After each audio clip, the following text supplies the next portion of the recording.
মাত্র 1 সেকেন্ডেরও কম সময়ে এরকম 4D ক্রিমি কফিটা তৈরি করে নিতে পারেন।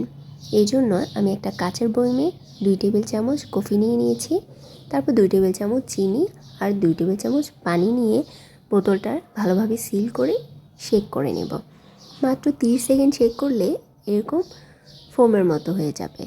আরও একটু শাইনি বা ক্রিমটা আর একটু ঘন করতে চাইলে আর একটু ছাকাছাকি করে নিতে পারেন। তারপর একটা মগে আমি কফি ক্রিমটা নিয়ে নিলাম। তারপর নিয়ে নিলাম 1 কাপ গরম দুধ। সেখান থেকে 2 টেবিল চামচ গরম দুধ আমি সেই বয়ামে নিয়ে আবার একটু ছাঁকিয়ে যে মিশ্রণটা লেগেছিল সেটাও আমি নিয়ে নিলাম। তারপর বাকি গরম দুধটা আবারও বয়ামে ভরে একটু ঝাঁকিয়ে নিলাম। এরকম শেক করে নিলে দুধের উপরে একটা ফোমি ভাব হয়, যেটা দেখতেও ভালো লাগে, খেতেও ভালো লাগে। তারপর কফি মিশ্রণের মধ্যে আমি পুরো দুধটা নিয়ে নিলাম এবং বাকি যে ফোমটা ছিল আমি সেটা উপর থেকে দিয়ে দিলাম আর দিয়ে দিলাম কফি পাউডার। এই তো তৈরি হয়ে গেল। ফাল্গুনি হাওয়ায় বসে বসে এই কফিটা খেতে পারেন, দারুণ লাগে খেতে।